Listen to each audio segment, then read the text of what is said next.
The wind swept low across the Montana plains, carrying dust, memory, and the scent of rain that never came.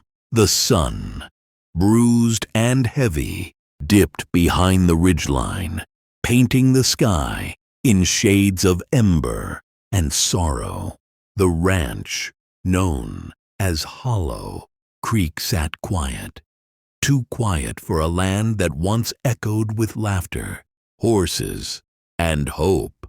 Inside the weathered barn, Ethan Cole leaned against a stall, hat low over his brow, watching his horse breathe slow and steady in the lamplight. The stallion's flank rose and fell, its hide shining with the sweat of hard miles. Ethan's hands, scarred, strong, and dust-caked, tightened around the edge of the saddle. He had seen wars, droughts, and the slow death of good men under a bad sun.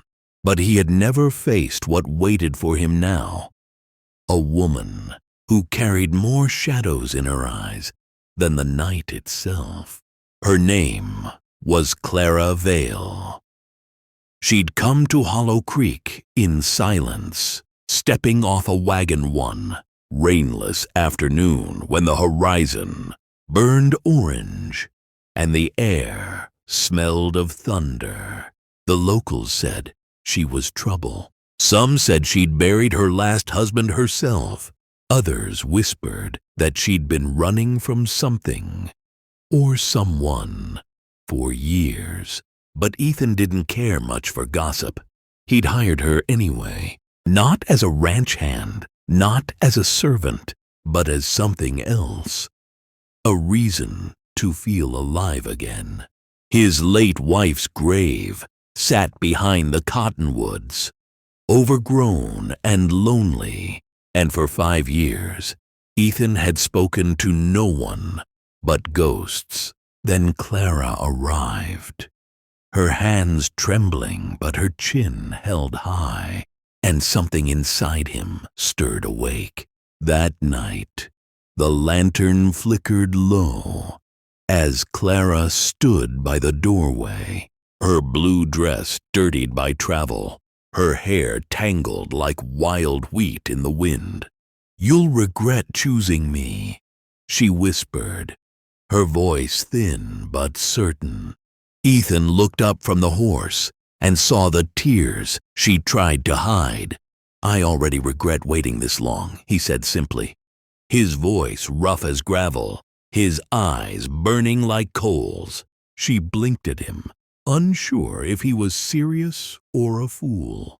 But when he set down his tools and stepped toward her, she saw a man who meant every word. A man who'd lost everything and wasn't afraid to risk the rest.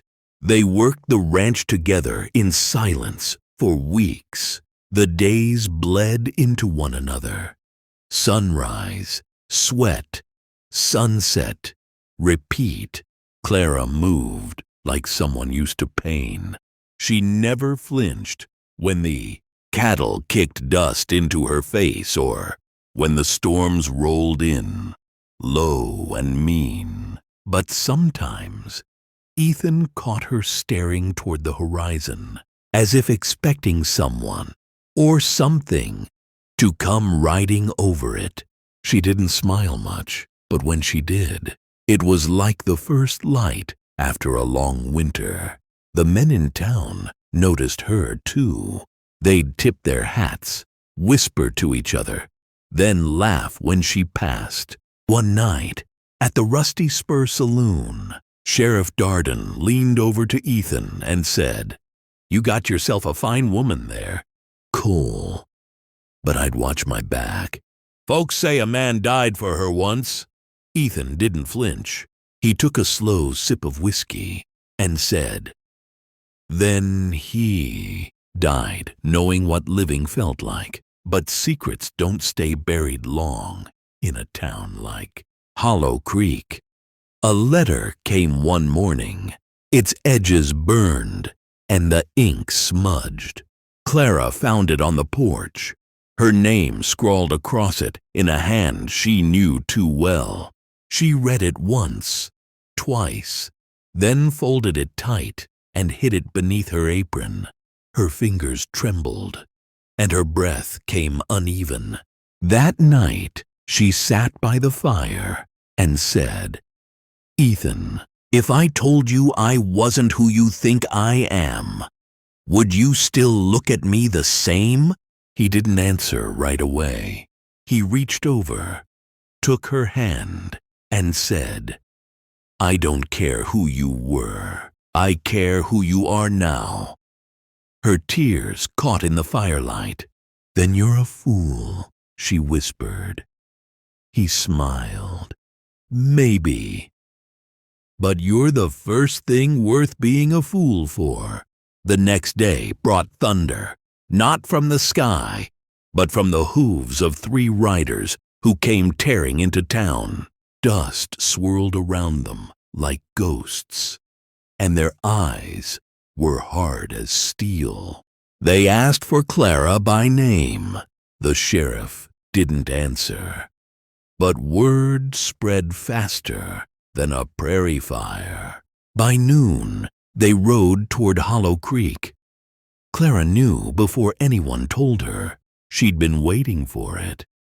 For him, the man she'd once called husband, the man she thought she'd buried with her own hands. Her heart pounded as she watched the dust rise in the distance. She wanted to run, to vanish into the hills again.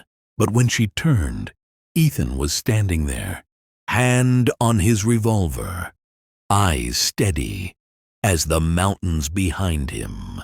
"They're coming for me," she said. "I know," he replied. "Then you should go." He shook his head. "I waited too long for you, Clara. I'm not letting anyone take you now." The storm broke. The riders thundered into the yard, guns glinting, horses screaming. Clara's past collided with her, present in the crack of gunfire and the roar of vengeance. Ethan stood his ground, every shot fired echoing with years of silence. Clara screamed his name as smoke filled the air. When the dust cleared, the men lay still, and Ethan dropped to one knee, blood painting his sleeve. "Ethan!" she cried, running to him. He smiled weakly, brushing the dirt from her face. "Told you I'd regret waiting this long," he murmured, "but not choosing you." Days later, when the sheriff came to take statements, Clara stood on the porch, the wind tugging at her hair. "You could have told me," he said softly, "that your past might follow." She looked out toward the hills. "It always does," she whispered. Ethan stepped beside her, his arm wrapped around her shoulders, steady as the earth itself. "Ma, then let it," he said. "We'll meet it together." As the sun set behind Hollow Creek, Clara laid her head on his chest, hearing the beat of a heart that refused to give up on her. For the first time in years, she wasn't running, she wasn't hiding, she was home.